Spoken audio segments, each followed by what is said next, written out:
सकाळी उठल्यावर भरपूर शिंका येतात. दिवसभर नाक पाण्यासारखं वाहतं किंवा नाक चोकअप झाल्यासारखं वाटतं किंवा श्वास घ्यायला त्रास होतो. तर ही सर्व लक्षणं तुमच्यामध्ये आढळ असतील किंवा तुमच्या लहान मुलामध्ये आढळ असतील आणि यावर जर उपाय तुम्हाला हवा असेल तर हा व्हिडिओ नक्की शेवटपर्यंत बघा. नमस्कार, मी डॉक्टर दर्शन आखाडे. हील विथ अग्नीच्या 6व्या भागामध्ये आपल्या सर्वांचं स्वागत आहे. सकाळी उठल्या शिंका येणं, दिवसभर नाक वाहत राहणं, नाक चोंदल्यासारखं वाटणं किंवा श्वास घ्यायला त्रास होणं किंवा नाक चोकअप झाल्यासारखं वाटणं, ही जी सर्व लक्षणं आहेत या सर्वांमध्ये जर बघायला गेलं तर आपल्याला 3 प्रकारचे कारणं भेटतात. पहिलं कारण आपण बघितलं तर यामध्ये जे आपलं नाकाचं हाड वाढलेलं असतं किंवा नाकाचं ज्याला डीएनएस आपण म्हणतो किंवा नाकाचा जो आपला आतला भाग असतो त्या ठिकाणी पॉलिप येणं किंवा गाठ येणं, ज्याला नेझल पॉलिप असे म्हणतात, किंवा आपल्या नाकाचे जे टर्बिन्स असतात म्हणजे नाकाचे जे हाड असतात बाहेरच्या बाजूला असलेले त्या ठिकाणी आपल्याला सूज येणं किंवा त्या ठिकाणी कंजेशन जाणवणं किंवा नाकाचा जो आतला म्युकोजा आहे किंवा आतली जी गादी आहे त्या ठिकाणी सेन्सिटिव्हिटी वाढणं, या सर्व कारणामुळे आपल्याला काय होतं की सकाळी उठलं की शिंका चालू होतात आणि शिंका जवळपास 5 ते 6 वेळा शिंका येतात. शिंका येऊन झाल्या की आपलं दिवसभर नाक चोरल्यासारखं वाटतं, नाक लाल होतं, नाकातून खूप पाणी येतं, नाक चोकअप झाल्यासारखं वाटतं, अशी लक्षणं आपल्याला मिळतात. तर दुसरं कारण आपण याचं बघायला गेलो तर ते म्हणजे आपलं गट हेल्थ. आता तुम्ही म्हणाला गट हेल्थचा नाकाचा काय संबंध आहे. आपण समजा आपण काही चुकीचा आहार घेतला, आपण काही जड खाल्लं किंवा आपण चुकीच्या प्रकारे किंवा चुकीच्या वेळी आहार घेतला तर याच्यामध्ये काय होतं की आपला अग्निमांद्य होतं, म्हणजे आपला जो अग्नी आहे त्या ठिकाणी मंद होतो.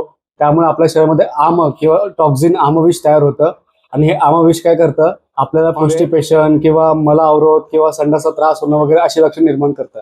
आता यामध्ये काय होतं, आपला जो पक्वाशय आहे त्या ठिकाणी आपला अपान वायू म्हणजे वाताचा एक प्रकार आहे अपान म्हणून, त्याची गती असते. ही अपनाची गती कशी असते तर अपनाची गती ही वरून खालच्या दिशेला असते, ज्याला अनुलोम गती म्हणतात, आणि ही वाताची प्राकृत गती आहे. जर समजा या गतीमध्ये काही अडथळा आला तर हा अडथळा कशामुळे येतो, एक तर म्हणजे कॉन्स्टिपेशन किंवा ड्रायनेस. यामुळे काय होतं की वाताची जी गती असते नॉर्मल ती विरुद्ध दिशेला होते, म्हणजे जी वरच्या दिशेला येते त्याला प्रतिलोम गती असे म्हणतात, आणि याला आयुर्वेदमध्ये उदावर्त नावाचा असा व्याधी आहे. तर याच्यामुळे काय होतं की आपल्याला उदावर्तामुळे हा वायू वरच्या दिशेला येतो ना, वरच्या दिशेला आला की याच्यामुळे आपल्याला शिंका येणं, नाक चोंदल्यासारखं वाटणं किंवा नाक स्पेशल नाक चोकअप झाल्यासारखं वाटणं की आपण नाकातून बोलायला लागतो, अशी लक्षणं आपल्याला मिळतात. ते आणि तिसरं प्रमुख कारण म्हणजे जसं मागे पहिल्या व्हिडिओमध्ये सुद्धा म्हटलं होतं, अत्यंत पान म्हणजे भरपूर प्रमाणामध्ये पाणी पिणे. आता हे पाणी सकाळी उठल्यावर पिणे, हे रात्री झोपताना पिणं, दिवसभरामधून जवळपास आपल्या शरीराच्या गरजेपेक्षा जास्त पाणी पिणं, जवळपास 3 ते 3.5 लिटर किंवा 4 लिटर पाणी पिणं, कोल्ड्रिंक पिणं, थम्सअप वगैरे पिणं, म्हणजे थोडक्यात लिक्विड डाएट जास्त घेणं, थंड पदार्थ खाणं किंवा थंड पाणी पिणं, या कारणामुळे काय होतं की आपल्या शरीरामधला जलीय जो भाग असतो किंवा जो शीतगुण असतो तो वाढतो, आणि हा शीतगुण वाढला की आपोआप आपल्याला सकाळी कुठला शिंका येणं, नाक चोरणं वाटणं अशी लक्षणं जाणवतात. यामध्ये स्पेशली रात्री पाणी पिणं हे खूप धोकादायक आहे. ही सर्व लक्षणं तुम्हाला असतील किंवा तुम्ही हे सर्व हेतुसेवन करत असाल तर हे आत्ताच थांबवा आणि यावरचा उपाय ऐकून जावा. यामध्ये आपल्याला औषधी चिकित्सा किंवा नस्य किंवा पंचकर्म म्हणजे आपल्या कारणानुसार आपलं चिकित्सा बदलते, पण या सर्वांमध्ये जर आपण बघायला गेलो तर या सर्वांमध्ये आपल्याला वातदृष्टी आणि कफदृष्टी हे दोन दोषांची दृष्टी आपल्याला बघायला मिळते.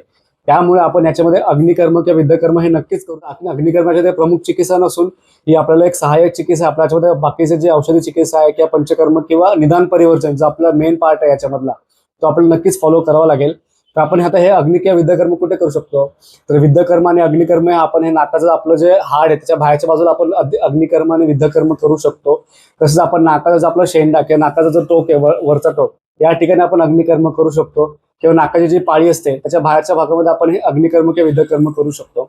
आता हे अग्निकर्म आपण कशाने करू शकतो, तर आपण हे अग्निकर्म आपण कंडक्शन मेथडने करू शकतो, जसं मागच्या व्हिडिओमध्ये किंवा याच्या आधीच्या व्हिडिओमध्ये सांगितलेलं आहे की एक शलाकाचा एक भाग आपल्या त्वचेला किंवा आपल्या ज्या ठिकाणी आपल्याला त्रास आहे त्या ठिकाणी ठेवायचा आणि दुसऱ्या भागाने आपल्याला अग्नी द्यायचा. तर आपण याच्यामध्ये अग्निकर्म करू शकतो. अग्निकर्माने आपल्याला नक्कीच तात्पुरता याच्यामध्ये आराम मिळेल. आपल्याला जो नाक चोरल्यासारखं वाटणं किंवा चोकअप झालेला नाक असतो ते आपल्याला नक्कीच कमी याच्यामध्ये आराम मिळेल. पण यासुद्धा आपल्याला औषध चिकित्सा सुद्धा करणं तेवढंच गरजेचं आहे. काही पंचकर्म सुद्धा आपल्याला याच्यामध्ये करावे लागतील. तर यापुढे सुद्धा तुम्हाला असं काही लक्षण जाणवले तर तुम्ही तुमच्या हेतूचा विचार करा, तुम्ही नक्की कोणत्या हेतूचं सेवन करत आहात आणि तो हेतू थांबवा आणि तुम्हाला नक्कीच आराम मिळेल. प्राकृतिक आणि सुरक्षित आयुर्वेद अपनावा आणि स्वास्थ्य मिळवा. धन्यवाद.